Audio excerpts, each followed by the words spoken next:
सादर प्रणाम। बहुत स्वागत हमारे इस खास कार्यक्रम में। मेरा नाम शुभेंदु ठाकुर है। सूर्य का राशि परिवर्तन होता है हर महीने और इसी परिवर्तन को हम हर महीने समझते हैं। इसी क्रम में सूर्य अपनी राशि को परिवर्तित कर रहे हैं, सिंह राशि से कन्या राशि में जा रहे हैं। कन्या राशि में सूर्य का गोचर 1 महीने तक रहेगा। इस गोचर से आपको क्या फायदा, क्या नुकसान, क्या बचाव करना चाहिए, इस पूरे 1 महीने के हालात आपके जीवन के कैसे रहने वाले हैं, इसी पूरी बात को हम सब इस वीडियो में समझेंगे।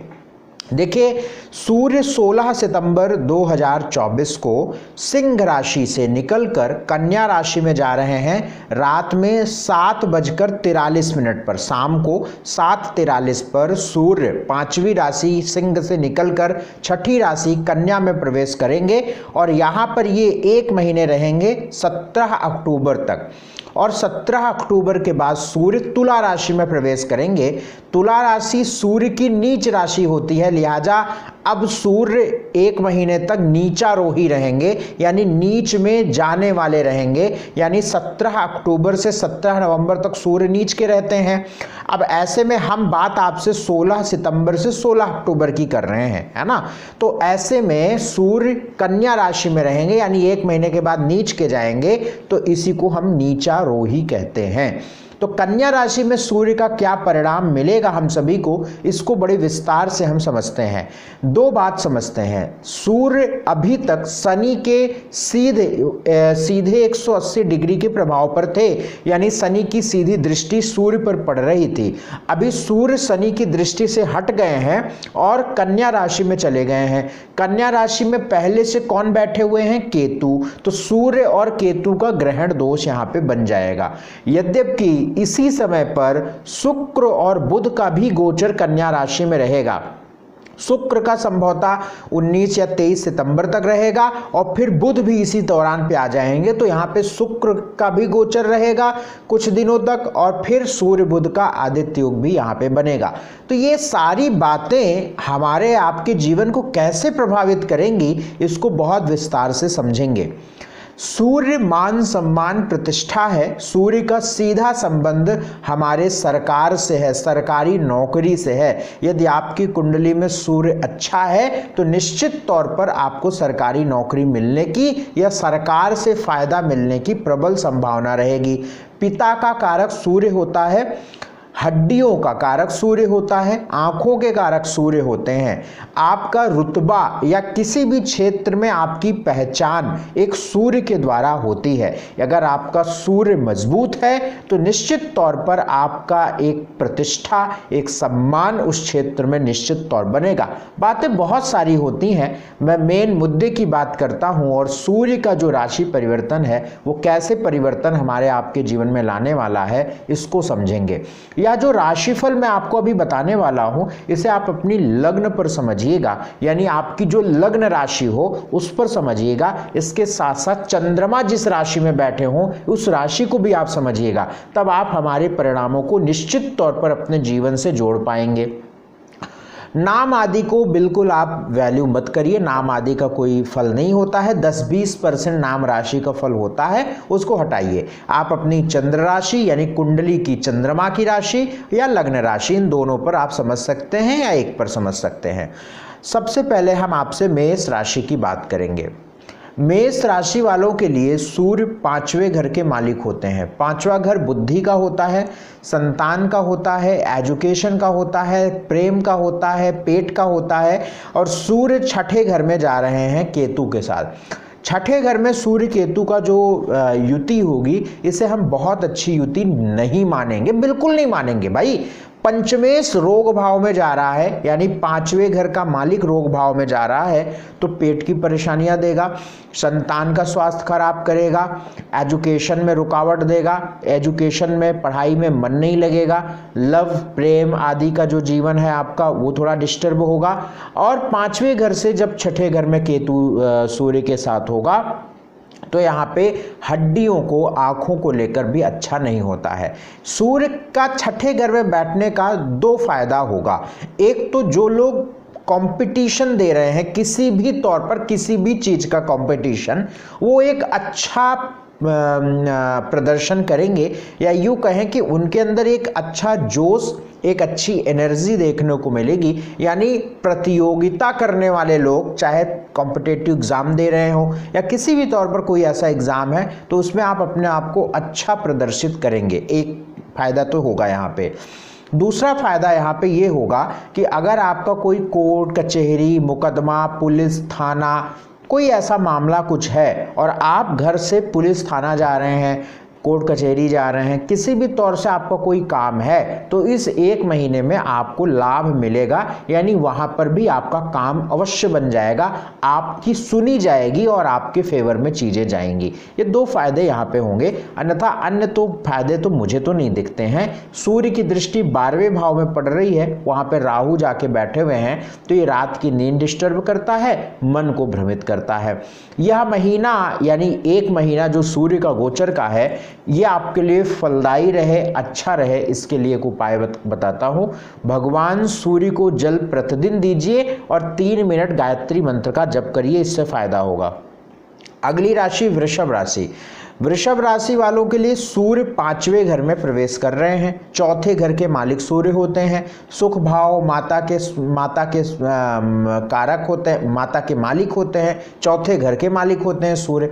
5वें घर में जा रहे हैं।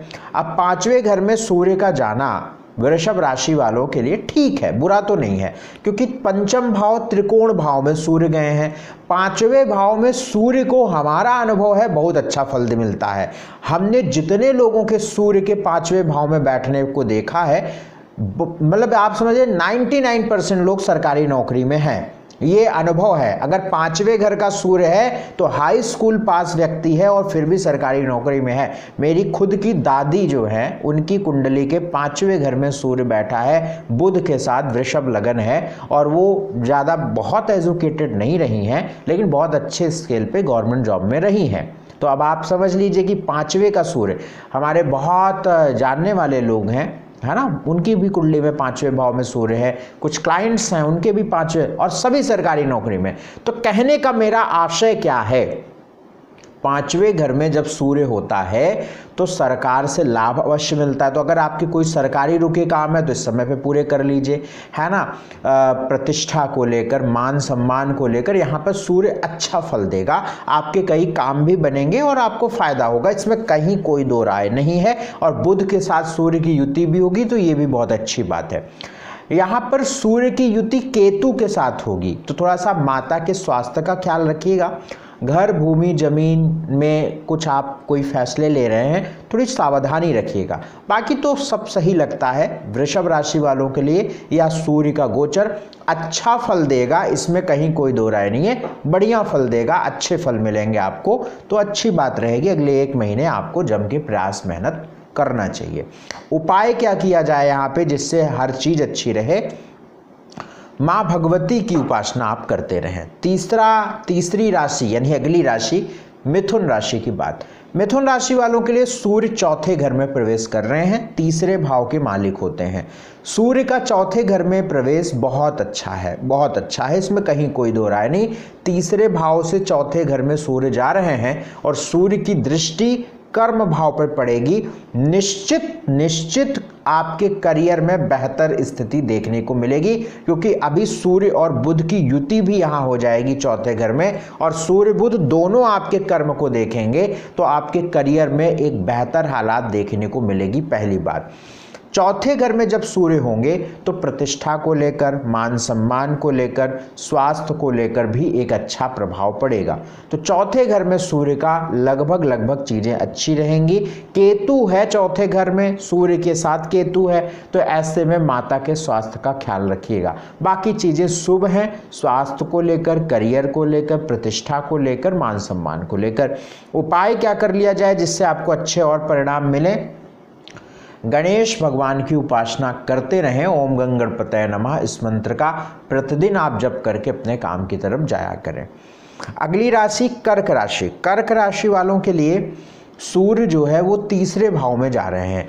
कर्क राशि वालों के लिए तीसरे भाव में सूर्य का जाना पहले की तुलना में बहुत सकारात्मक तो नहीं है। हालांकि तीसरे भाव में है, सूर्य केतु के साथ ग्रहण दोष बना के बैठा हुआ है, तो ऐसे में आपको थोड़ा सा अपने वर्किंग प्लेस पर, करियर में, जहाँ पे आपका ऑफिस है, काम वाम करते हैं, वहाँ पर थोड़ा तनाव, पॉलिटिक्स, झंझट देखने को आपको मिल रहा होगा या स्ट्रेस मिल रहा होगा। तो इस तरीके से चीज़ें आपको होंगी। सूर्य और केतु जब तीसरे भाव में होता है तो कंधों पर, हाथ में दर्द या नसों की कोई तकलीफ मिलती है। सूर्य का तीसरे भाव में बैठना मुंह के लिए, दांतों के लिए, वाणी के लिए बहुत शुभ नहीं होता है। तो तीसरे भाव में सूर्य केतु का बहुत अच्छा तो परिणाम मुझे नहीं नज़र आता है। बाकी सूर्य की दृष्टि भाग्य स्थान पर होगी तो भाग्य को लेकर थोड़ा सा सकारात्मक परिणाम मिलेगा। दूसरे भाव चूंकि कुटुंब भाव का मालिक सूर्य है और केतु के साथ बैठा हुआ है, तो परिवार को लेकर की कोई चिंताजनक एक स्थिति या चिंता में रहने वाली स्थिति पूरे महीने बन सकती है। उपाय के तौर पर क्या किया जाए? उपाय यहाँ पे भगवान शिव की पूजा करते रहें। हर मंगलवार और शनिवार हनुमान मंदिर जरूर जाते रहिए। अगली राशि सिंह राशि। सिंह राशि की बात करें तो आपकी ही राशि के मालिक सूर्य होते हैं, और लग्न के मालिक बोलें, राशि के मालिक सूर्य बोलें तो लग्न यानी पहले भाव के ही मालिक होते हैं। आपके स्वास्थ्य, शरीर, थॉट प्रोसेस, मन के सूर्य मालिक होते हैं। अब सूर्य आपकी लग्न से निकल रहे हैं और केतु के साथ द्वितीय भाव में जा रहे हैं। यह जो परिवर्तन है और आने वाले 1 महीने के बाद फिर जो परिवर्तन है, ये आपको एक नकारात्मकता की तरफ ले जा रहा है। हम तो आपको यही सलाह देंगे कि अभी आपका जैसे भी काम, वर्क, बिजनेस जो भी चलता है आप वैसे ही करते रहें, क्योंकि अभी अगले 10-15 दिनों में भले ही कोई निवेश आप कर लें, लेकिन उसके बाद आपको 1.5-2 महीने लगभग धैर्य रखना चाहिए, क्योंकि आने वाला समय आपके लिए बहुत सकारात्मक नहीं है। स्वास्थ्य को लेकर भी अच्छा नहीं है। ये सूर्य का गोचर, चूंकि आपके लग्न के मालिक सूर्य केतु के साथ बैठ गए हैं, तो ऐसे में फ्रस्ट्रेशन बढ़ेगी, स्वास्थ्य खराब होगा, मन खराब होगा, चिड़चिड़ापन आएगा, काम खराब होगा, स्ट्रेस बढ़ेगा, और उसके बाद जब सूर्य नीच के जाएंगे तो वो और दिक्कतें बढ़ेंगी। तो कहने का मतलब है कि अगर आपको कोई बहुत ज़रूरी काम करने भी हैं तो यह गोचर 16 सितंबर से हो रहा है, तो 27-28 सितंबर तक कुछ आप कर लीजिए। मतलब अगर आपको कोई निवेश, कुछ खरीदारी, कुछ करना है तो कर लीजिए, क्योंकि फिर 1.5-2 महीने आपको फिर नहीं करने चाहिए, क्योंकि 101% आपको नुकसान होगा। अगर आप एक टी शर्ट भी खरीदेंगे, अनुभव की बात बता रहा हूं, आपको वो टी शर्ट फायदा नहीं देगी, निश्चित तौर पर उसमें कोई दिक्कत आ जाएगी, आप 1-2 बार से ज़्यादा पहन नहीं पाएंगे। ये मैं आपको कई बार अपना अनुभव बता रहा हूं। तो ये आप समझ लीजिए, जब तीसरे का सूर्य जाता है तो उसकी दिक्कतें वहां पे होती हैं, क्योंकि सूर्य सिंह राशि के लिए तीसरे भाव में नीच के हो जाएंगे। तो इस चीज़ का आप ख्याल रख लीजिएगा। कोई बड़े काम करने तो आगे आने वाले समयों में आपका स्वास्थ्य की स्थिति भी ठीक नहीं नज़र आती है। पेट को लेकर, मन को लेकर, इन्फेक्शंस को लेकर अच्छा नहीं है, ग्रहण भी बना लेता है। वाणी को लेकर, भाषा को लेकर ध्यान रखिएगा। सब कुछ ठीक रहे, सब कुछ बढ़िया रहे, इसके लिए एक उपाय हम आपको बताते हैं। भगवान सूर्य को जल प्रतिदिन दीजिए, गायत्री मंत्र का जप करिए। अगली राशि कन्या राशि। कन्या राशि वालों के लिए सूर्य का परिवर्तन अच्छा रहेगा। सूर्य आपके लगन में आ रहे हैं, और लगन में सूर्य आएंगे तो आपकी प्रतिष्ठा बढ़ेगी, आपका मान सम्मान बढ़ेगा। यहाँ पर सूर्य के अच्छे होने का एक और कारण है, क्योंकि आपका लग्नेश बुध भी यहीं पे बैठेंगे और सूर्य बुध का आदित्य योग बन जाएगा आपके लग्न में। तो ये एक अच्छी बात है। तो आने वाले समय में, मतलब 1-1.5 महीने आपके सकारात्मक हैं, अच्छे हैं, बढ़िया हैं। आपको बड़े काम करने चाहिए, आगे बढ़कर जाना चाहिए, आपको कुछ बड़े प्रयास करने चाहिए, क्योंकि ये वक्त आपके कई कामों को बनाएगा, करियर को बेहतर करेगा, प्रतिष्ठा को बढ़ाएगा, मान सम्मान को बढ़ाएगा, और आपका थॉट प्रोसेस, विचार भी आपके फेवर में रहेंगे। तो लग्न में सूर्य का होना, बुध के साथ होना, ये एक अच्छी बात हो सकती है। तो इसलिए आगे अगले 1 महीने आपके अच्छे हैं। उपाय किया जाए तो केतु के उपाय कर लीजिए। घर के आसपास जो डॉग्स घूमते हैं उनको फीड कराते रहिए। अगली राशि तुला राशि। तुला राशि वालों के लिए यह सूर्य का गोचर बिल्कुल अच्छा नहीं होगा। मैं आपको बता देता हूं, आप तुला राशि के व्यक्ति हैं, अगर आप तुला लगन के व्यक्ति हैं तो मेरी बात अब ध्यान से सुनिए, हम जो आपको बताने वाले हैं। तुला राशि है आपकी या तुला लग्न है आपकी, तो सूर्य का लॉर्डशिप कहाँ की है, मालिक कहाँ है सूर्य, मालिक कहाँ के सूर्य हैं, लाभ भाव के मालिक हैं, 11वें घर के मालिक हैं, यानी पैसे कमाने के मालिक हैं। ठीक बात। अब ये सूर्य कहाँ जा रहे हैं, 12वें घर में जा रहे हैं। 12वां घर किस चीज का होता है, व्यय का होता है, खर्च का होता है, अपव्यय का होता है। अब जब लाभ के मालिक व्यय में चले गए तो आप जो कमाएंगे उसमें ज्यादा से ज्यादा पैसा खर्च होगा, या ये पूरा महीने खर्चीला महीना रहने वाला है। आप अनुभव करके देखिएगा, आप इस बात को देखिएगा, आप खुद हमारी ज्योतिष को आप अपने जीवन से रिलेट करेंगे। और सबसे बड़ी बात आगे जो सुनिए, सूर्य कन्या राशि से निकलेंगे तो कहां जाएंगे, तुला राशि में।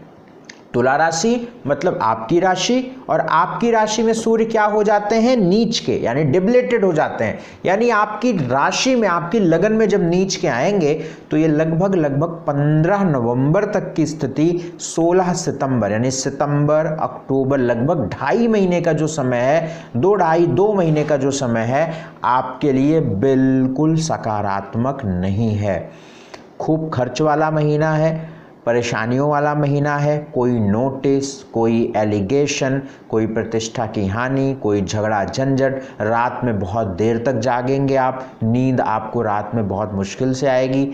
इस 2 महीनों में लगभग 10 दिन ऐसे आपके होंगे जिसमें आपको रात में नींद नहीं आएगी। ये आप अनुभव करिएगा।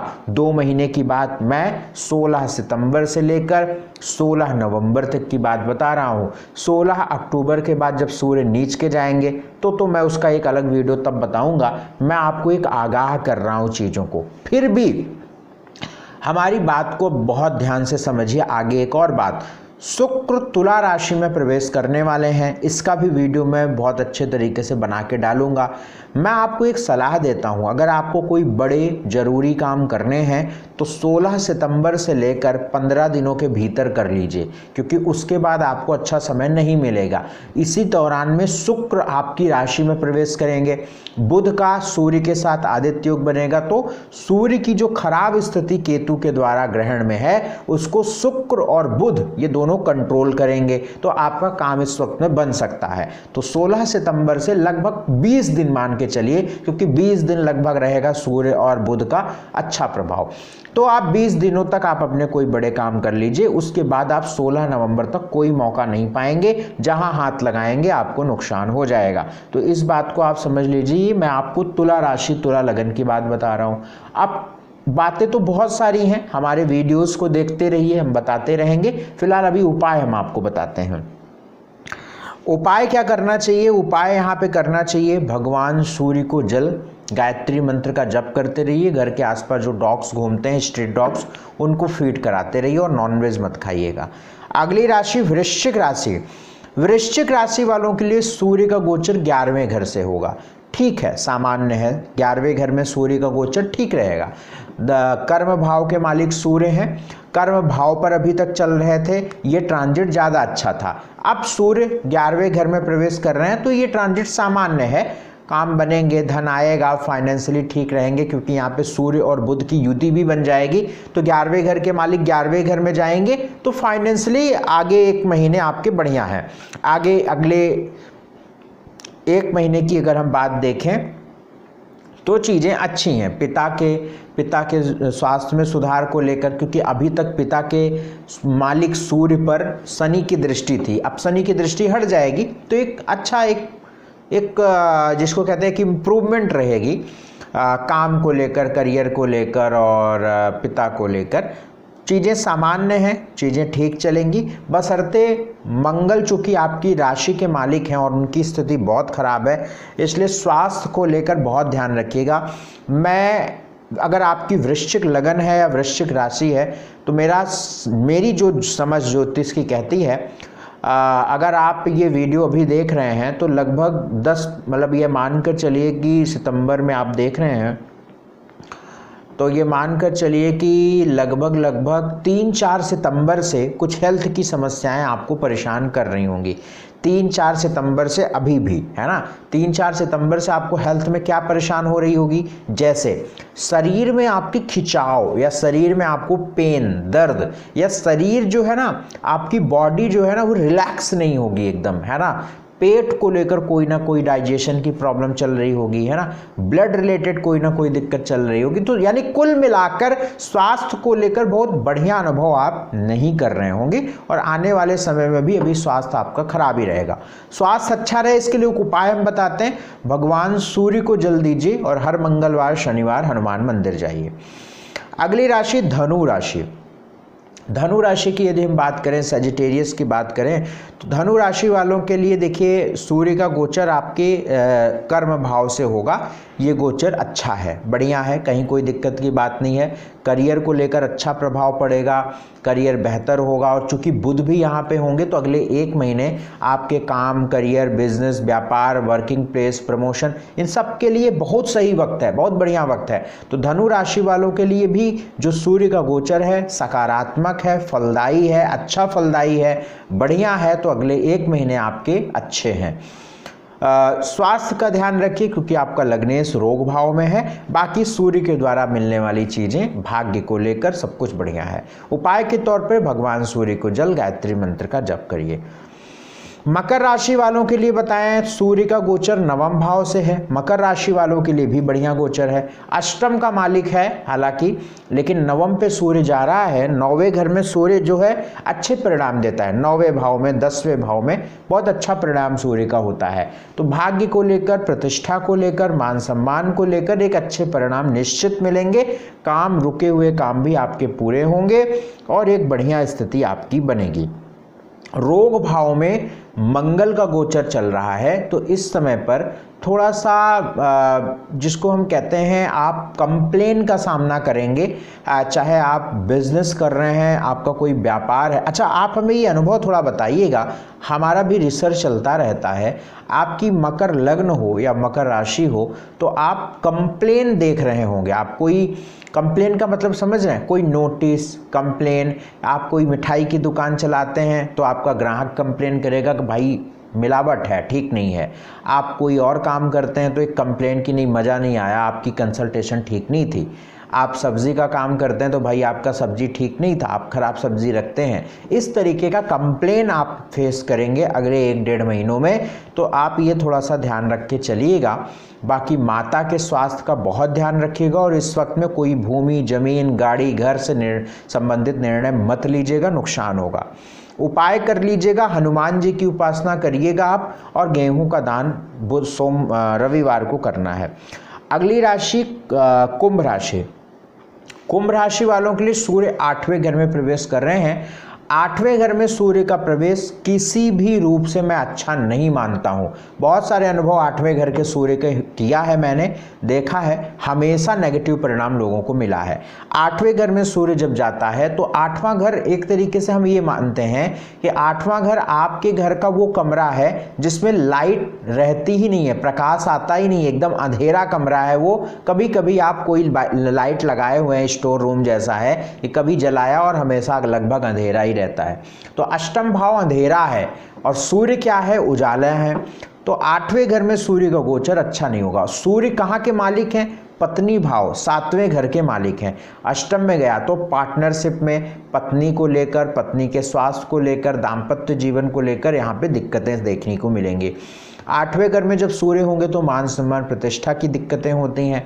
8वें घर में सूर्य हड्डियों को, आंखों को लेकर तकलीफ निश्चित तौर पर देते हैं। तो 8वें घर का सूर्य बिल्कुल सकारात्मक आपके लिए नहीं है। तो बहुत सामंजस्य रिश्तों में बैठा के इस 1 महीने में चलना पड़ेगा। उपाय किया जाए, गणेश भगवान की उपासना करते हैं तो आपको लाभ मिलेगा, क्योंकि सूर्य की युति बुध के साथ अष्टम भाव में होने वाली है। तो भगवान यहाँ पे क्या करना है आपको, भगवान गणेश भगवान की उपासना करना है। ओम गंगणपतये नमः इस मंत्र का जप करना है। अगली राशि मीन राशि। हमेशा मैं मीन राशि वालों को थोड़ा सा कहता हूँ कि भाई समय बहुत सकारात्मक नहीं है, इसलिए ईश्वर भगवान से जुड़कर रहिए। क्योंकि एक तो आप 7.5 का सामना कर रहे हैं, ऊपर से राहु आपकी राशि में चल रहे हैं, ऊपर से आपके राशि के मालिक बृहस्पति भी तृतीय भाव थर्ड हाउस में ट्रांजिट कर रहे हैं। तो ये सारी बातें बहुत अच्छी नहीं है। बहरहाल मैं सूर्य की बात कर रहा हूँ तो सूर्य आपके 7वें घर में प्रवेश कर रहे हैं, जो रोग भाव 6ठे घर के मालिक हैं। 7वें घर से लगन पर दृष्टि सूर्य की जाएगी तो एक कॉन्फिडेंस, एक आत्मविश्वास, एक प्रतिष्ठा कुछ हद तक आपको देखने को मिलेगी। एक प्रभाव ऐसा आपको देखने को मिलेगा कि जो आप डलनेस बहुत ज़्यादा महसूस करते थे। अच्छा, एक बात मैं आपको बताता हूँ, आपकी मीन राशि है ना, तो आप मॉर्निंग में आलस जरूर महसूस कर रहे होंगे। मॉर्निंग में, मॉर्निंग का मतलब वो एकदम सुबह वाली नहीं, वो तो सो के उठने के बाद सभी आलस महसूस करते हैं। आप 10 से 2 बजे के बीच में, यानी सुबह 10 बजे, 11 बजे, 12 बजे बहुत जिसको कहते हैं लस्त या आलस महसूस करते होंगे, आप एक्टिवनेस नहीं होता होगा। जैसे ही 12-2 क्रॉस करता है, 3, 4, 5, 6 शाम के होते हैं, वैसे वैसे आप ऊर्जा आपके अंदर आने लगती है और रात में बड़ी देर तक आपको ऊर्जा रहती है, यानी नींद नहीं आती। रात में आपको बहुत कम नींद आती है।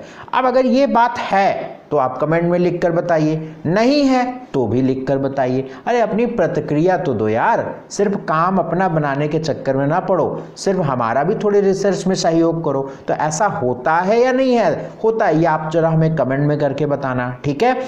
तो ये चीज़ें आप महसूस कर, हाँ आपकी मीन लग्न हो तो ही आप बताइएगा, या मीन राशि चंद्र राशि हो तो ही बताइएगा। लग्न पर ज्यादा प्रभाव पड़ेगा, यानी मीन लग्न हो तो अवश्य बताइएगा ऐसा है कि नहीं। नाम मीन से है, मीन राशि का है, तो उसकी बात मैं नहीं कर रहा हूं, ठीक है? तो ये थोड़ा सा ध्यान रख के चलिएगा।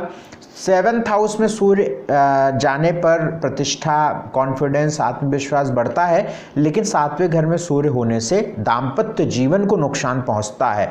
मंगल हो, सूर्य हो, केतु हो, राहु हो, ये 7वें घर में कभी अच्छे परिणाम नहीं देते दाम्पत्य जीवन को लेकर। अन्य चीजों के लिए तो ठीक है, मैरिटल लाइफ को लेकर खराब निश्चित करते हैं। तो 7वें घर में सूर्य का होना मैरिटल लाइफ का बड़ा सामंजस्य बैठा के चलिएगा। डेली इनकम आपकी बेहतर होगी, पार्टनरशिप में भी चीजें ठीक रहेंगी, कॉन्फिडेंस भी बढ़ेगा, अन्य चीजें ठीक है, बस मैरिटल लाइफ का ध्यान। उपाय किया जाए, यहाँ पे रेमेडी क्या की जाए?